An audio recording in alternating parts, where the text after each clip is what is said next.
Happy Monday morning, my friends. It is so good to see your faces, as always. I always kind of laugh if I ever see a recording of my calls at the very beginning, they're all the same.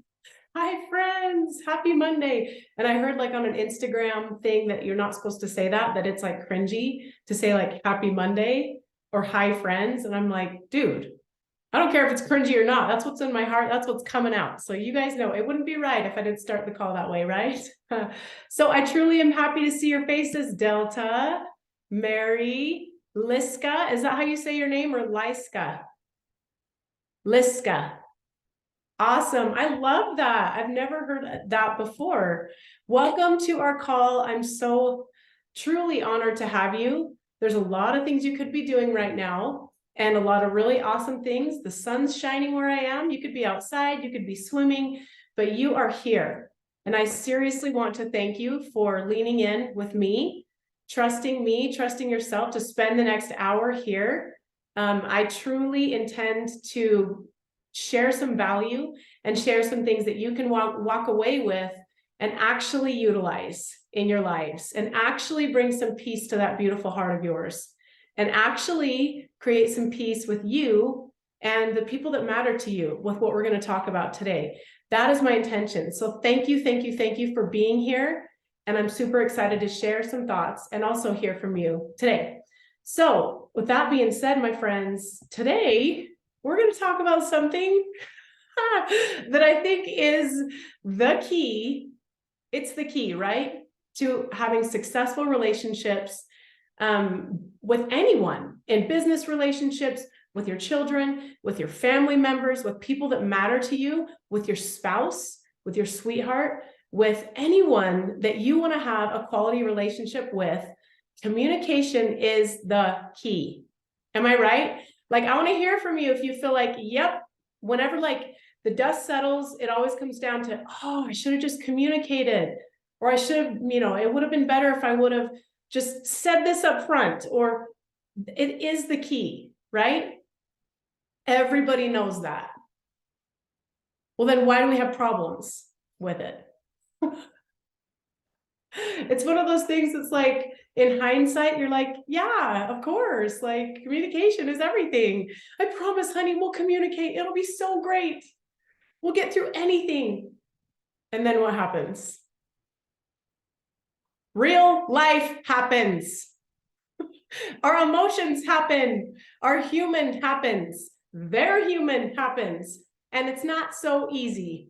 It doesn't seem so easy when you're in that moment, when you're stuck. Yes, Mary says fear.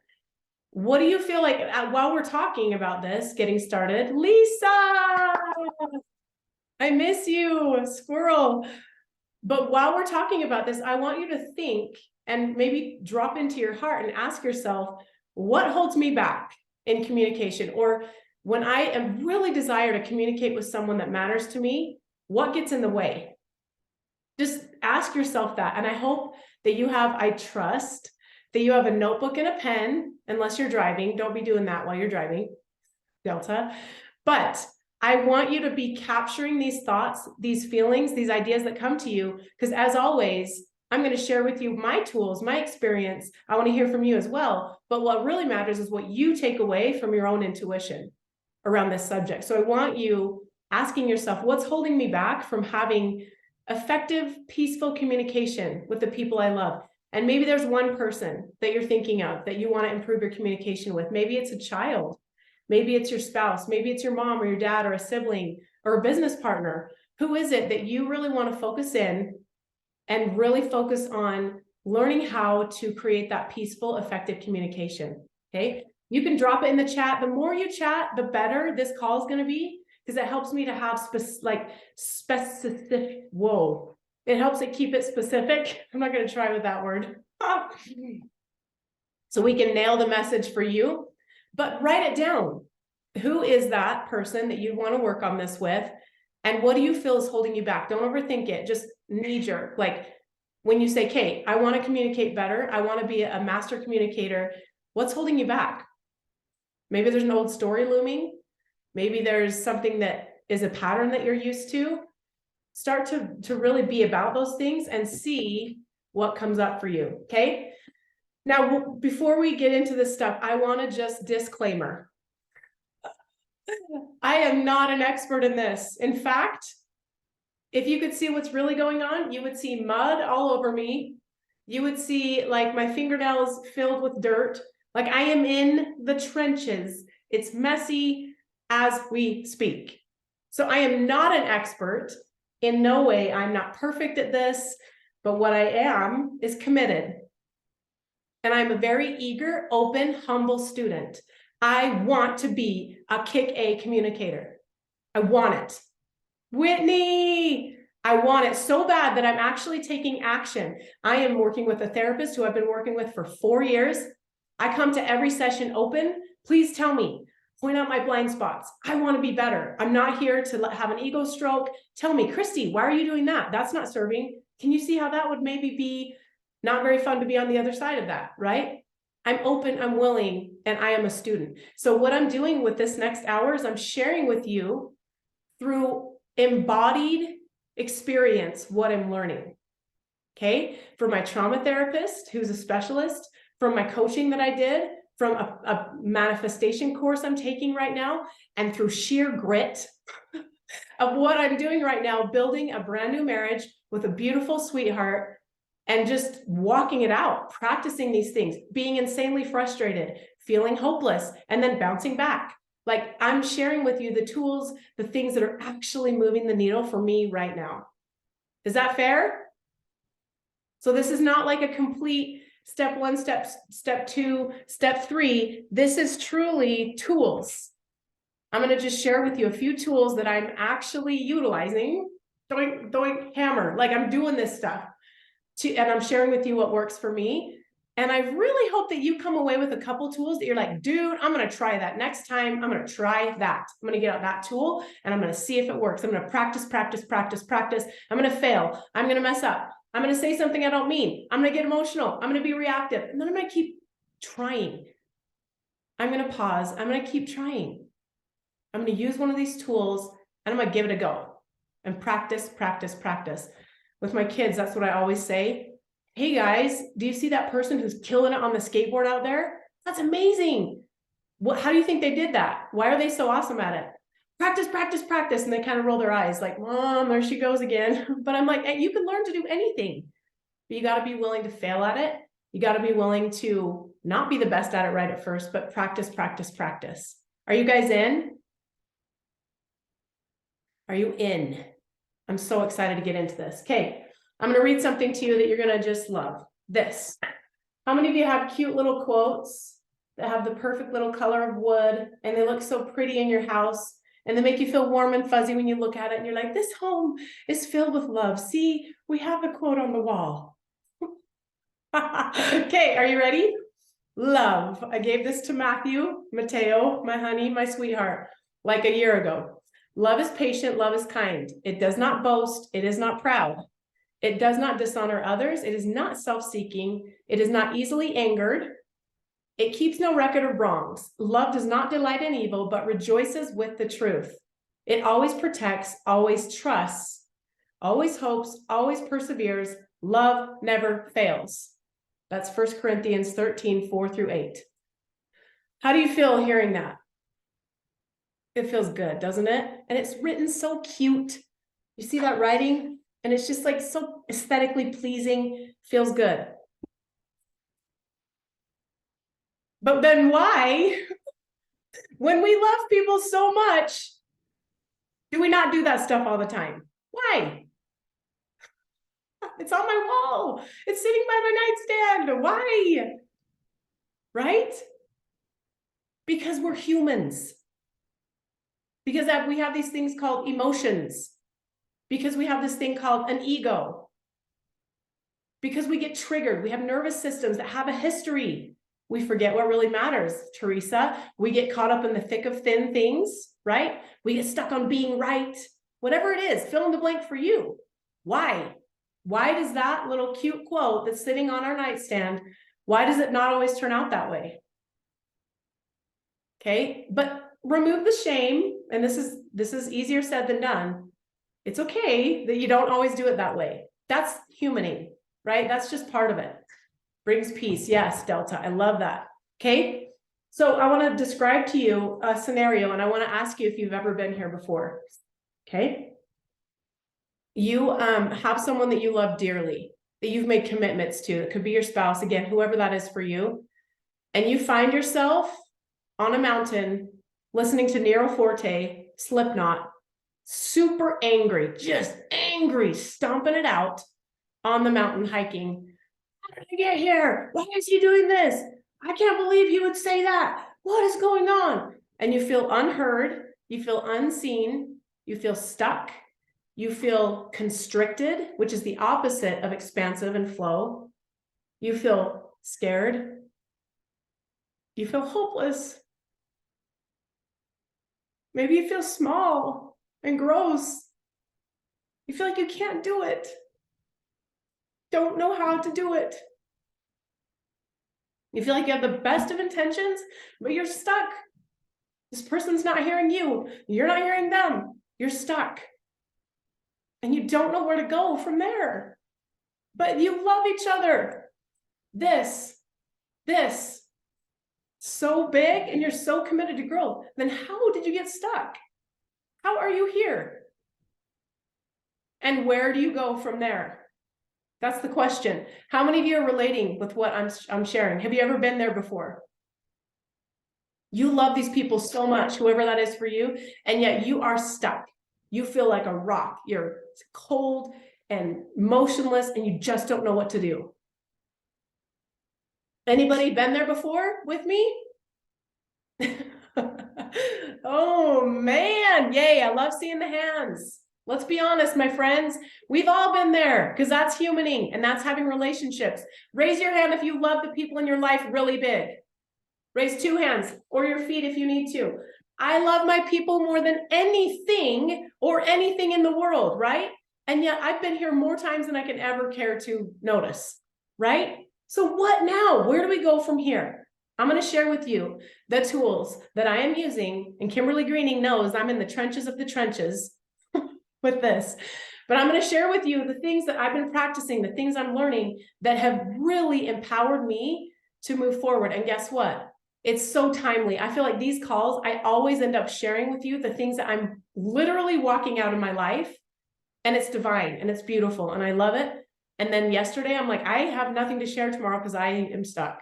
And then last night, there's a little tool, there's a little motion, and then we have a breakthrough, and then we're good again, right? And everything's great, and we move forward. So here I am to share with you exactly what I've been learning, specifically this week, but over the last few years. So the first part of this is to know this.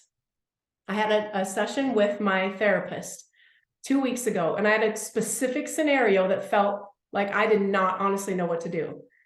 My sweetheart has a history and old patterns and old pain and trauma. I have a history, old patterns, old pain. My nervous system is wired with a lot of old stuff that's not healthy.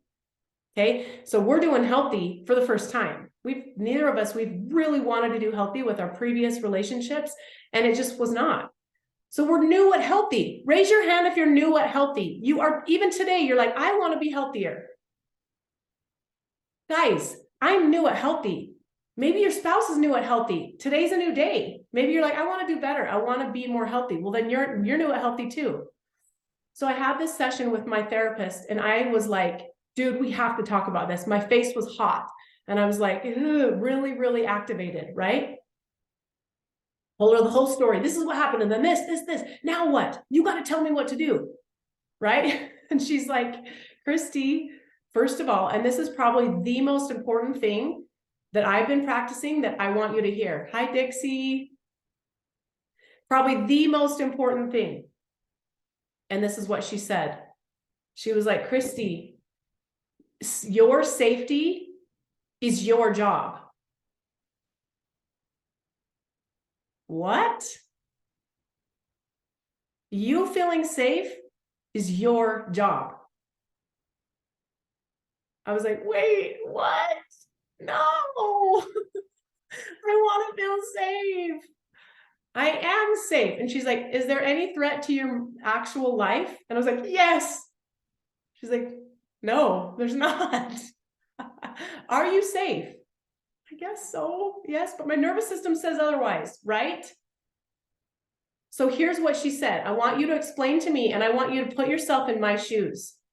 When you are in that stuck place, what does it look like for you? What does it feel like in your body? I want you to write down some things. This is going to be important to create a formula for just you that will be custom for you moving forward with these tools. Okay. So she asked, what does it feel like when you are in freeze? Because when I get to this point, I freeze. Like a lot of people fly, like it's fight, flight, or freeze. Some people just fly off the handle and start talking a lot and maybe get a little bit angry. They're not feeling peaceful inside, so the communication isn't peaceful. For me, I freeze. Like I literally freeze. My hands get cold. It feels hard to breathe. My body kind of goes, I can't eat. Like I feel constricted. So she told me, ask me, and I want you to ask yourself, what does it feel like when you're in that stuck place in your body? I want you to write down a few things. Do you get foggy head? Do you feel tired? For me, I feel all those things. I just feel literally just stopped in my tracks. Like, can you relate to that? But everyone feels it differently. Maybe you're someone that gets really angry. Maybe you start saying things to try to protect yourself because that's your response, as you've had situations in the past where you felt like you had to protect yourself, and maybe you actually did. So maybe you start saying things like, you're wrong. I can't believe you treat me this way. That's okay. Like that's fight. Maybe that's what you do. When you're in this place where the communication is no longer constructive and it's causing problems, or it's just not working, what does it feel like in your body? And what do? Your heart races. Delta, me too. My heart pounds. Like I feel like I could actually see it if I look down. My hands get cold. My feet get cold. I start shivering. It's actual freeze. Like everything freezes. I think that's why I thought I wanted to live in Southern Utah. Because I'll never freeze again if I live in Southern Utah. Which is actually kind of true. I love the sunshine, but that's not actually true. We still freeze, right? Yes. So Delta says it takes two people to want to communicate. Not everyone is ready to admit their faults and be vulnerable out of fear. Yes. Okay. So what else? What does it look like for you when this happens? You can share, you can write it, but I want you to get clear on that because we're going to go from there and create a solution specifically for you. You get to create a solution from that place. So for me, she said, okay, you feel constricted, you feel cold, you feel tired, you don't want to move, you have brain fog, you freeze. She's like, it is your job, Christy, to stay expansive. So it's the opposite of freezing. When I freeze, I go like this and constrict, and it's hard to breathe, and I feel just tight. It's your job to stay expanded. It's your job to stay flowy. Constricted is stuck. Whatever it is that looks like for you, it's stuck, right? It's the opposite of flow. Do you know what it feels like to be expansive and flowy? When you're in that place, write down what that feels like for you, because everyone has a different way of feeling that. For me, I feel hopeful. I feel light. I feel like I just want to like, everything's awesome. Like, it's the opposite. This face can't even smile when I'm in freeze. Like it feels impossible. It feels like, But what does it feel like for you when you are in an expanded, flowy place and you feel like everything's working? That's when you're like, I can't believe I get to do Plexus for a job because it's so wonderful, right? I can't believe I get paid for this. And then the constricted days, you're like, everything's hard. I hate it, right? It's your job and it's my job to stay expanded and flowy. Okay. It's not my spouse's job. It's not your spouse's job to keep you feeling safe, to keep you feeling expanded. Okay. Now from there, and I want you to write down, what does it feel like for you to get to that place where you're expansive and flowy? It is priority to stay in that place. So when we're stuck, When we feel like the communication's no longer working and we start to do stuck for us, whatever stuck looks like for you, it is our job to stay in an expanded and flowy place. It's my job to manage my nervous system, mine, not his. Nothing he can say is going to make my nervous system feel anything. It's my job. It's my body, my stories, my stuff. Okay, so that's the first step. But from there, okay, these are just tools. When you're in the middle of that communication, it's no longer working. You're not feeling peaceful inside, like we talked about on the graphic. It's not peaceful communication. You're not connecting. You're not hearing each other. It's not going anywhere. Okay, it is your job to pause and say, for me, this is my phrase. I am in no way trying to punish you right now. I need to step away and manage my nervous system. I am feeling triggered, not you're triggering me. I am feeling triggered, or I am feeling emotionally heightened. I am feeling activated. I'm feeling things in my body. That's your nervous system activating and getting you into fight, flight, or freeze, or fawn, people pleasing. It's our job to say, pause. I need to take a minute so that I can manage my energy, because I'm feeling this shrink and I am committed to stay in expansive. Only good things happen in expansive. Nothing good happens from this place of stuck. Okay, so you're accountable. I'm accountable to pause, and in a kind way, because for me, I just want to pull away. It feels cold and it's perceived as being cold. But for me, I'm like, I'm going to pull away because I'm going to cause problems. Does that make sense? Like, I just need to go like manage this myself. But it's important to say, this is in no way me punishing you. I'm not giving you the silent treatment. I simply need to step away and manage my own energy. But let's revisit. I want to solve this. Let's revisit. And maybe say a time. I don't know that that works for me, but it's my job to say that. Okay? Mary, knowing it's my job is actually very liberating. I'm responsible for my own happiness, which means I can choose to be happy. Yes. And Delta says, I want to help others. I love it. But you guys, that is pivotal. Can you see that? That is step one. Pause the conversation. And you don't have to be all Pollyanna about it with looking in their eyes, holding their hands. I love you. And I just want to make this better. Like, no, just, you're not feeling that. You're feeling kind of upset, maybe angry. I need to manage my nervous system, not, you've made me so mad that now, does that make sense? Okay, so I'm going to step away. I'm going to manage my nervous system, but I want to come back to this conversation when I'm more balanced. Period. How good does that feel? I actually did this yesterday to my sweetheart. I sent a text. Hey, I am floating today. I'm feeling dissociated. Me being that way has nothing to do with you. It's me. I'm working it out. Don't worry. He was like, thank you so much for, and then he leaned in because he could tell I was struggling with my own stuff. So it made him lean into me instead of pushing him away. Does that make sense? I love that I am not punishing you in any way, because it can be really easy in that place to want to kind of be like, you know, right? It's okay. We all do it. But how liberating for the other person to be like, dude, that's kind of hot. You're not blaming me. You're like, I'm feeling dysregulated. I'm going to step away, go manage my own energy. It's not your job. It's mine. What do you think it might prompt the other person to do? And this is in no way a manipulation, but it's possible that they might go, oh, you know, it might be possible that I'm dysregulated too. And she's not saying it's my job to fix her nervous system. So maybe it's not her job to fix mine. You can't force that or manipulate that, but you can choose that for yourself. And then the ripple effect could be healthy, right? She says, Delta says, whenever I tell my daughter I need to take a break, she thinks I'm punishing her. Totally. My kids too. You guys, I always pull away to solve it myself. I never understood that that feels really cold. Like my oldest told me that in therapy. I'm afraid you won't talk to me for the day. And I'm like, oh my gosh, I had no idea that that was coming off that way. So how powerful to say, hey, this is my issue and I'm going to work this out. But I need to take a minute. Okay. It's not me pulling away. It's not me stonewalling. I just need a minute to solve this and to manage my own energy. How liberating, okay? So that is step one. I hope you wrote that down with a big star and a circle. That's step one. Okay, another thing after that, it's 3 M's for me. Move with music to marinate.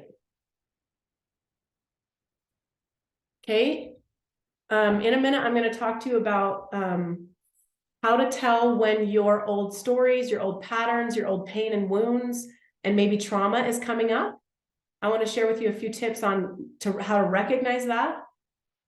But one of the biggest things is trauma loves urgency. Okay, so combat that. Pause it and go, whoa, this does not need to be completely solved right now. And it's not going to be. In the place that I am, I'm not going to be able to move through this. So give it a minute to marinate. So move with music and marinate. That is my step one. After I've done, okay, I need a minute. That's my go-to. I got to go move. Whether that's climbing my mountain over there, which is my absolute favorite, with some music in my ears, and just not like, okay, I got to figure this out. I got to white knuckle this. That's not marinating. Picture marinating is still. It's just being in it. It's not trying to solve it.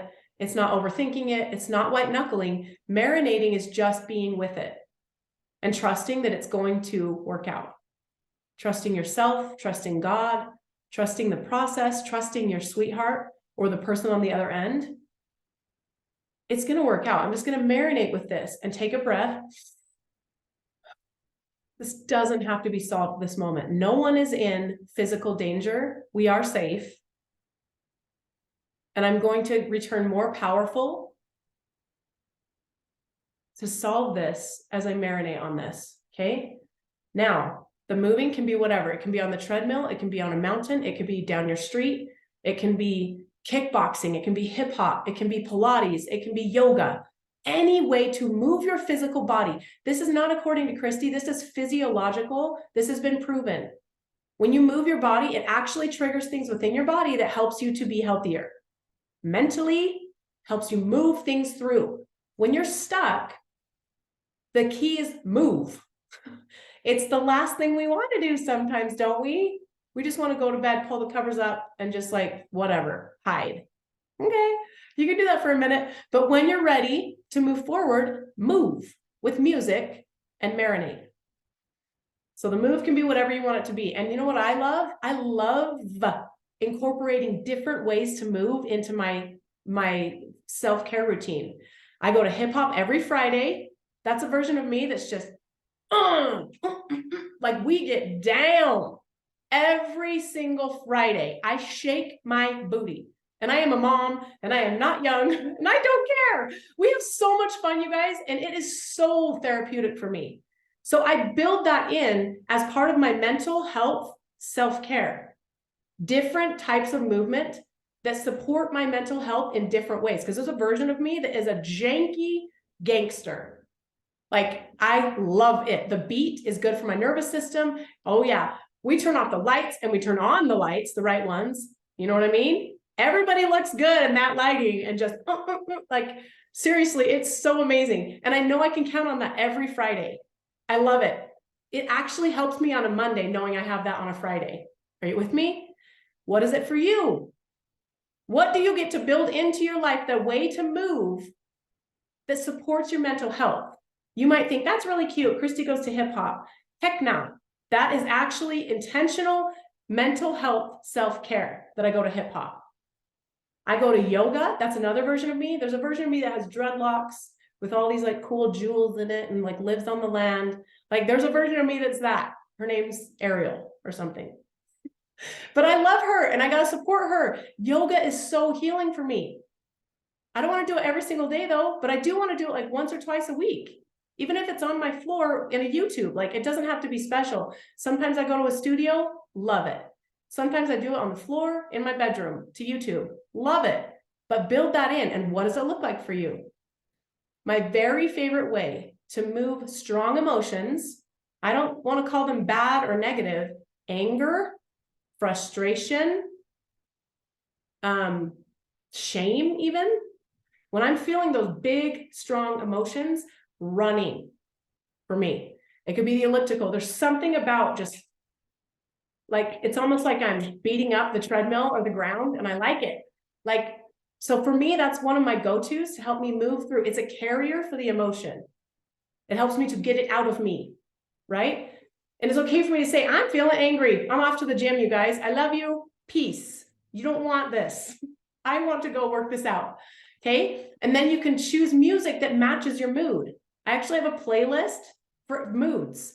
Ooh, this is me feeling strong. I have a strong playlist that's like really like Breaking Benjamin and stuff like that. Like, I love it. And then I have a playlist for joy, for like hip hoppy, like whatever. Put that music in your ear that matches your mood and help yourself to process it through. Okay. So move with music to marinate. And then here's another tool. Dump it. Dump it to crumpet, like the Grinch says, right? So dump it. A lot of times when I'm climbing my mountain over here, that's like, I can see it right now. It's so amazing. I love it. Yes, 3, or tool number 3. Okay, dump it. It could be step, but these are just like a myriad of tools that you can pick up and use however you feel it works for you. So while I am walking or while I'm running or hiking or whatever, I get my phone and I have Google Keep. Dude, that place, you don't want to go there. Google Keep is my processing. It's like where I open up a note, I do voice recorder, I'll be like, hey, wait, but remember this, maybe this is coming from that or whatever. Like while I'm moving, I'm going to have clarity. How many of you know that? Do you have clarity when you're moving? Do you start to go, oh, okay, that makes more sense? Or, oh, maybe that's why he said that. Or, oh my gosh, this is me. Do you guys have those moments? Capture them. Dump it to crumpet. Put it in your notes, voice, so you don't have to sit there and type. You can keep moving, but be like, I want to remember to go through and write down blah, blah, blah. Or you can write down exactly what happened. Sometimes for me, that's helpful to be like, he said that, I said this, then I got elevated, then this, da, da, da. And I'll just like write it down, voice text, so that I can look at it and be like, oh, okay. Like when it's there, I can see it with a little bit more logic, right? So dump it to crumpet. Don't filter it. Say exactly how you're feeling in that note so that you can release that and you can see it, okay? And then we put that dump it to crumpet. This is 4. It could be step 4, tool number 4. You don't have to use them in order. Go through some filters, okay? So you dumped it. That's cool. It's all unfiltered. It's out of you. Now filter it through a few things. What here is mine? It's like you get a suitcase that you both put stuff in and then you dump it out and you're like sorting through and you're like, okay, that's mine. That's yours. This is ours, right? But go through and say, this is mine. Take that back. And be like, whoa, this is how I showed up in that conversation with my old stories and my old patterns and my old pain, right? Take it. Mine, sort it. Yours. I've actually done this before with a paper. All right, mine, yours, ours. So like columns, 3 columns.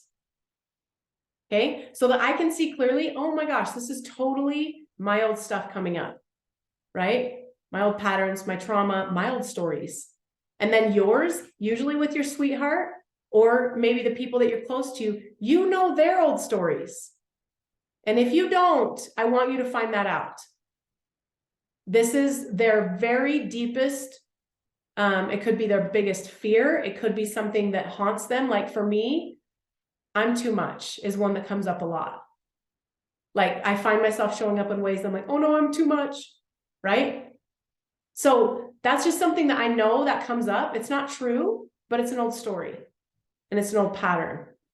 And I know that. So when I know that, I can look at that, dump it to crumpet and be like, okay, see, that's how I showed up this way because I thought I was being too much. And then I got all defensive and whatever, right? Okay. Another filter is, well, hold on. Someone I admire a lot one time said, I think it might have been Marjorie Hinckley, there are 5 things that your spouse gets to have about them that drive you absolutely nutty. They get to have 5 things that they do that's about them that you absolutely wish you could change. And you don't get to change them. Okay? How cool for you to know there's those 5 things that he does or she does or whoever the person is. And if this is about someone that's not your spouse, same. They get to have things about them that just are them that you don't necessarily love, but you don't touch it because then you're trying to change people. And how does it feel to be on the receiving end of someone trying to change you? Does that feel good? Okay. So one of the filters is this one of the 5 things? So you've dumped it the crumpet. Now you're looking through mine, whatever. Ask yourself, is this something that I just need to let go? Because it's just something that they do that I just don't touch. Like, choose your battles, right? And if it is one of the 5, take a breath and just let it go. No more overthinking, no more processing. Just be like, you know what? Whatever. This is one of the 5 things. I'm just going to let it go. And just drop it, like, entirely. Okay. Another one. What if the things that they tell me are true? Meaning the moments where they say, you are the person I want to be with. You are perfect for me. You are imperfect, but I just love you. What if it's all true? Sometimes we get so into our heads and our old stories are running the show, our old patterns, our old pain, our old woundings, and our old trauma that we literally stop believing the things that they tell us. And we make up these weird stories, right? At least I do. I don't know about you guys. It's easy that those thoughts start going and it goes into a tornado real quick. So run it through the filter of, what if they're doing their best? What if they truly do feel the way that they tell me? Instead of, he hates me, he really doesn't like me, he wishes he could be with whatever, or whatever that looks like. What if I believed what they've told me? Just believed it. Okay. All right. There's this one thing that I want to talk about because it's important. And I've got like 1 or 2 more tools to share. So this is something that came up for me recently when I realized starting a new relationship. This is just my personal experience. Starting a new marriage, even a new relationship 2 years ago, I realized I was coming into it with a lot of baggage, my old stuff, right? And I was programmed, my nervous system was programmed in such a way that it was going to take work to reprogram. And that sounds cute, talking on this call. Reprogramming and doing that work feels disgusting sometimes, right? It is so freaking messy, so messy. And I knew that going into it, right? What I didn't know, and this is something that has created so much clarity for me, and you probably have this, even though maybe you're not in a new relationship, this still applies. We all have a furry monster, okay? You want to know what that is? To me, it's this little honey, and there's more to come on this. I have some analogies that I'm like, this is so applicable, and I want to like dive deeper. But just picture this little honey that's just like a puffball of like fur and just has these little legs sticking out. No face, like no features, just like a big blob of fur with legs. And it kind of stinks, or maybe it's a she for you, but it's just kind of gross and just like follows you everywhere, right? And you're like, dude, I love you, but get out of here. Like, what? There's a side of him that you love and you can have compassion, right? And you can be like, oh, honey, you've been through a lot. Come here, let me give you a hug. But the furry monster sometimes takes over the show, and it's your old stuff. It's your old patterns. It's your old pain, your old wounds. And maybe even, I don't like to throw the word around lightly, but it's legitimate if you have old trauma. Okay. It's the furry monster. So often it can be so easy to get into these moments with the people we love and be stuck, not hearing them. They're not hearing you. It's stuck. It feels gross. A lot of times we forget that furry monster is actually not that person. It could be just their furry monster. It could be my furry monster. That's my most recent awareness, is I got to give that furry monster like he's valid. My old patterns, my old nervous system programming is legit. And I'm committed to work on it, and I'm doing the work. But that doesn't take away from that furry monster that follows me everywhere and filters what I hear and whispers these things in my ear that are straight up not true. Does that make sense? So here's the visual. Your sweetheart, that person that you are in relationship with, that you want to create better communication, they have a furry monster too. You have one, they have one. Okay? Can you visualize this? Everybody has one that's just like down below their knees, just hanging out, walking with them. Okay? So sometimes it really serves to just say, I can see your furry monster coming up. Like, honey, this isn't even you. Look at me. I'm here. You're here. It's just your furry monster. I have compassion for that. You can have boundaries. That doesn't mean that we accept behavior that is not healthy. That doesn't mean we dismiss things. And that's clarity, because that's my old story is we dismiss everybody else's behavior. My needs don't matter. No, you can still have boundaries and still care for your own needs and still have compassion for their furry monster and your own. That is so key for me personally. And I can imagine for everybody else as well. You have a furry monster, and sometimes that's what it is. It's not even about you and the other person. It's about furry monster to furry monster. It's like your old stuff battling it out, and you're over here and they're over there. Are you with me? And the key here, and this is very personal and very like applicable in my life right at this moment, it's you and your honey versus the furry monsters, not the other way around, right? So again, this is not dismissive. This is not fawning. It's not people pleasing. This is simply having awareness and giving weight to the reality that we all have old patterns, old pain, old programming. We all run our number. We all do our things that make us feel safe that really aren't safe. But it's our nervous system, it's our programming, it's all the old stuff, and all of us have a furry monster. Okay, so sometimes the key is simply how that might look in a conversation is saying, hey, if you feel like you're not in a place where you're triggered yet, and you can tell they are, I can tell that you're feeling some strong feels. I totally get it. I would love for us to take a break and revisit this when it feels a little more like balanced. So you can excuse yourself from the, if you feel like it's coming in hot and their furry monster's coming in hot, you can say, I have compassion that you're having these strong feels. I have those too. I'm feeling like I need to take a breather, and let's revisit this a little bit later, right? And you don't have to stay in a conversation where their furry monster is coming at you, right? Or vice versa. But simply having awareness that it's there and it's real can be super healing. And that for me has been recently really, really impactful. Okay. So then you run it through that filter. Maybe it's just their furry monster. Okay. And what you might spit out, there's a bunch of filters. There's a bunch, right?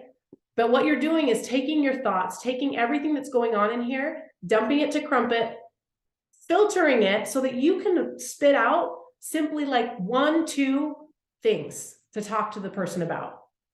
Because if we go into a conversation and we're like, oh my gosh, let's start at the beginning. First you did this, and then I did that, and then you did this, and that's not fair, and I can't believe you would do that. How could you? Dude, say no more. That's not effective. It's not peaceful. It's not going to create connection, right? We all know that. Are you with me? It's simply humaning. It's simply furry monsters. Like we are better than that.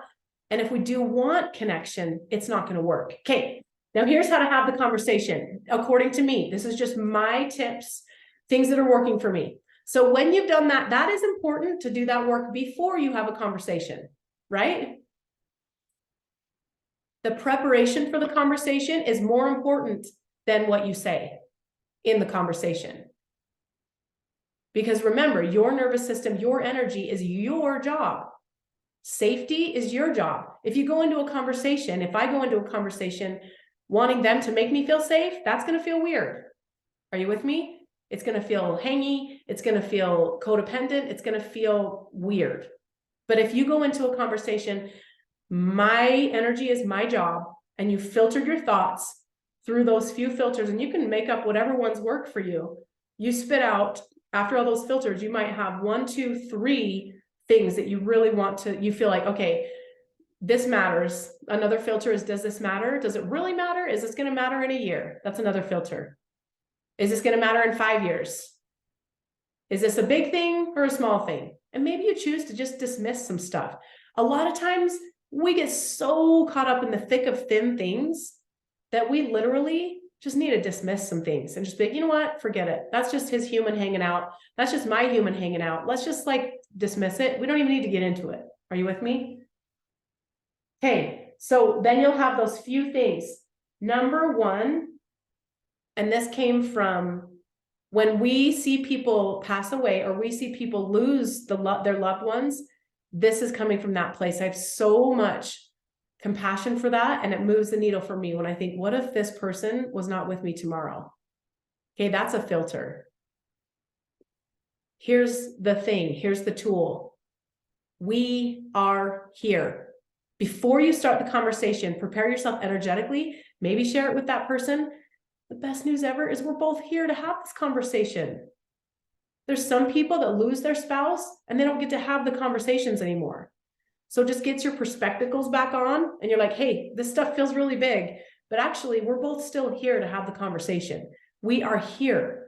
That immediately brings an energy of just perspective and gratitude that you get to be in a relationship and get to be alive to have this conversation. Are you with me?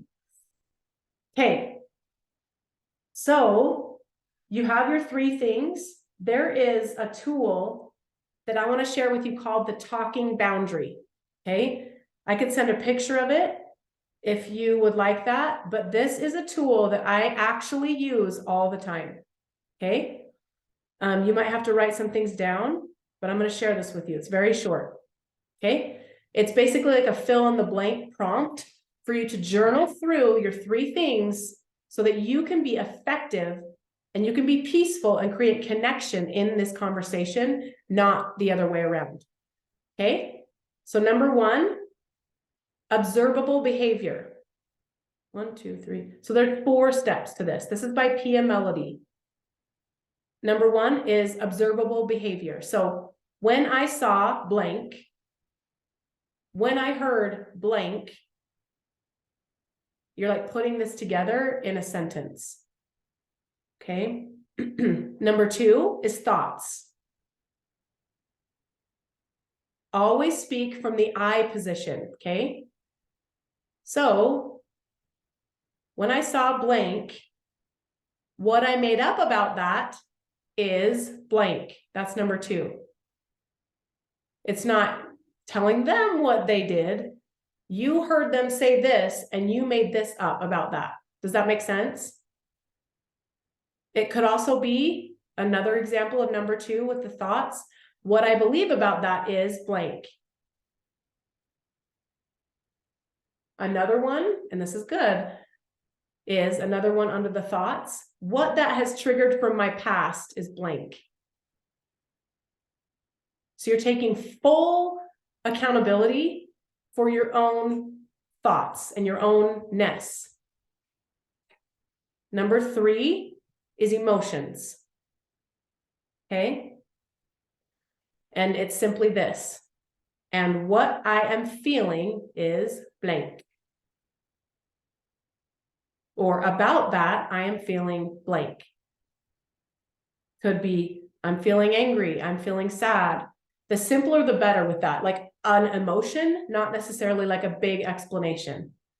And about that, I'm feeling frustrated. And about that, I'm feeling hopeless. And about that, I'm feeling angry, whatever that is. Number 4, in the future. Okay. So it says, what I would like or prefer is blank.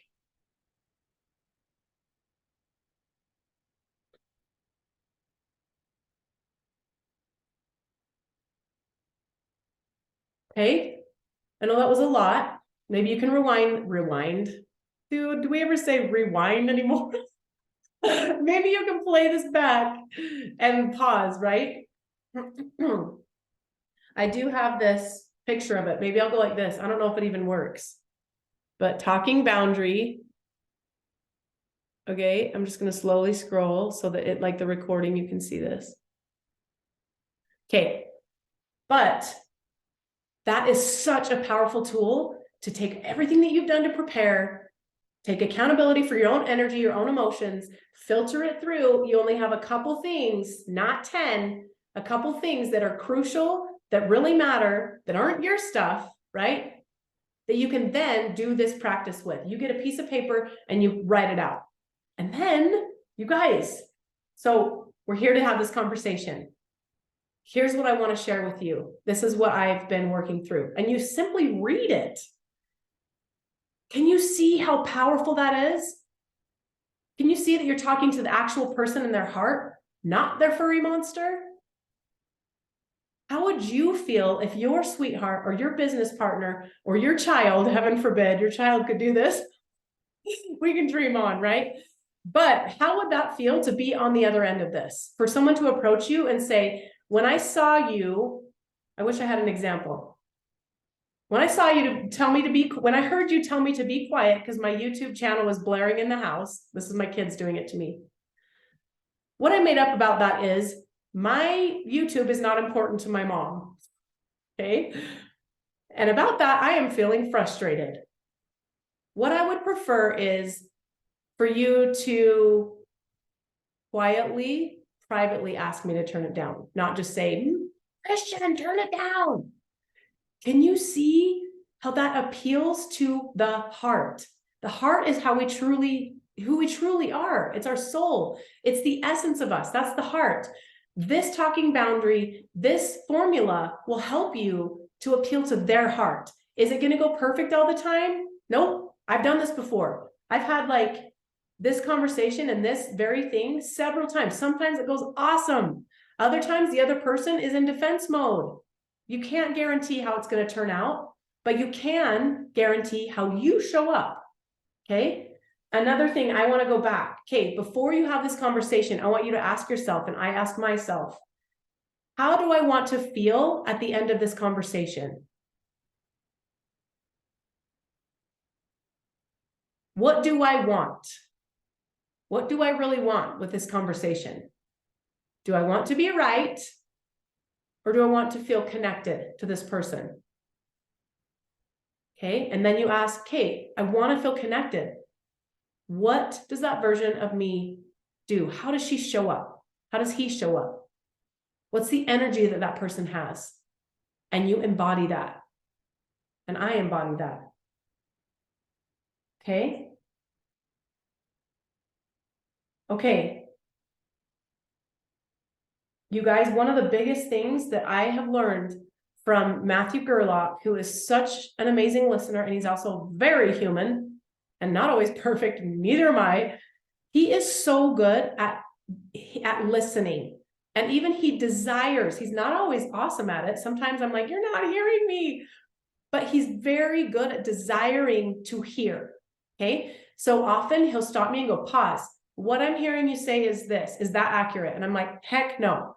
That is your furry monster. You're hearing this through a filter of I'm not enough. That's not what I'm saying. That's what your filter is telling you. And he'll be like, oh, okay, okay. And he's an open listener. So then I'll say, no, what I'm really wanting to say is this. Does that make sense? And then he's like, oh, okay. Okay, I get it now. What I'm hearing you say. And that sounds very like marriage workshop-y, holding hands, looking at each other. What I'm hearing you say is, but that actually works. It actually works to share that. What I'm hearing you say, or at the end of when you share your talking boundary, you don't know how they're going to respond, but you can say, Kate, what are you hearing from me? Like, what's your takeaway from what I just shared? And then you can, is that accurate? And then be an open listener. This is not always easy. If we're a full listener, we're not listening. We already have our own ideas. We already have it figured out. We're full up. But an open listener means there's space for new ways of seeing it. There's space for new ways of understanding their perspective. And remember, trauma loves urgency. So we get to sit and quietly listen to them tell the story wrong. I'm kidding. Telling it from their perspective. Don't say anything, and we're just simply listening. We let them just be wrong about it. Because guess what? It's not wrong to them. It's their reality. And then we reflect. This is what I'm hearing you say. Is that right? This is what I'm hearing. And sometimes it's, this is my takeaway. I don't like it. And they'll say, no, that's not what I'm saying. This is what I'm saying. The key is to be open to listening and hearing it different. There's a difference between listening and hearing. Listening is being quiet while somebody else talks. I mean, it's one definition. To me, hearing is being open to truly receiving what they are saying and feeling. Hearing is listening to what's not being said. It's the energy underneath what they're saying. That's hearing. And how beautiful is it to be heard? I'm telling you, and I'm telling me, being heard is probably everybody's number one love language that they don't even know. Sure, people can say acts of kindness or service. Sure, that's cool. What they really want is to be heard and seen. By who? The person that matters to them most. Because guess what, my friends, this is what I'll end with. And I'm gonna get emotional. We have the honor and the challenge of seeing these beautiful people that are so close to us in their entirety. We get to see the good. We get to see their monsters. We get to hold a mirror for them to do the most vulnerable work they will ever do. There's no one that knows your sweetheart or your children or those people close to you like you. That is vulnerable, isn't it? That is scary to be seen. But what an honor to be in that sacred place with those people. And I'm going to talk about a spouse just for a minute. To be in that sacred place with the person that you chose, that chose you. Be gentle. And I'm telling myself, we see them fully. Choose to see the good. And when their furry monsters come up, it's going to make us mad sometimes. That's okay. We get to get good at returning to center. We get to be good at letting go when these things are resolved, and we can say, hey, I see it now. I get it. I want to take better care of your heart. I want to hear you more. I'm committed to see you and hear you. What a beautiful honor. But that means it's freaking messy and it's emotional. But be gentle, my friends, and me too.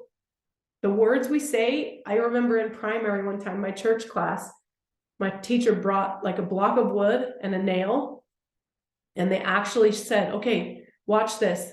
They hammered the nail into the wood, and then they said, that's the nail's there, like it's there. Can we take it out? Is it there forever? Yeah, you can take it out. Cool. Pull the thing out, take it out. But what's on the wood?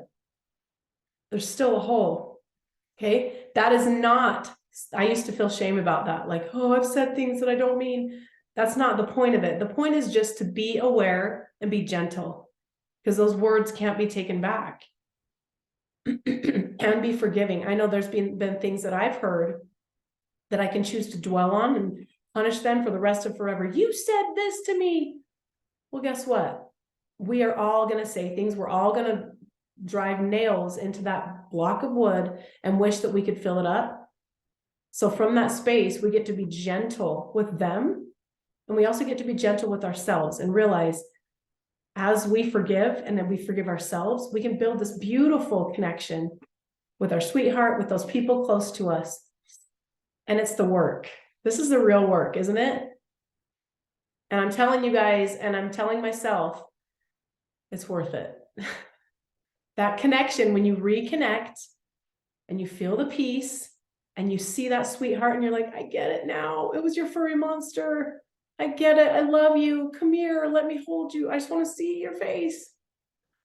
That's such a beautiful place to be. And it's worth it. And no relationship's perfect. It's going to be the work. But it's just so worth it. Okay. I have a challenge. Who has a challenge? Or who's up for a challenge? You're like, oh. Hey, I want you to choose a tool or a couple, just something that resonates with you. Star it before you're done with the call, because I want you to implement, right? I want you to approach that person, whether it's your spouse or your child or a sister, brother, mom, dad, business partner, whoever. And I want you to say, hey, guess what? I am learning about communication and I've learned some cool stuff that I want to practice. Can we start fresh? Dude, how beautiful is it to start fresh? I do this with my oldest all the time. I'm like, bud, you were my guinea pig. Please forgive me. I love you huge and I'm so imperfect. Can we start fresh today?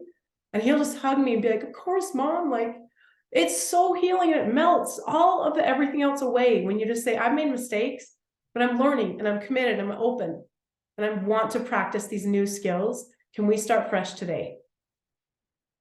Dude, it's so beautiful. Who's open for the challenge? I want to see you. Either raise your hand on the thing, chat, unmute yourself, put your camera on and say, I'm in, because this is cool, but I want you to implement, or else it's just been a feel-good hour. Or watching Christy get all emotional and have sweat tacos hour. Don't let it be that. I want you to implement, and I want you to have takeaways. Yes, Sarah's in, Delta's in, Kimberly's in. You guys, we can do this. It is not always easy, but it is the work. And we can do it. Okay, I love you guys. Kimberly, you're so welcome. Thank you for being here. Let's just go practice, practice, practice. Okay, love you guys. Create a beautiful Monday. Bye.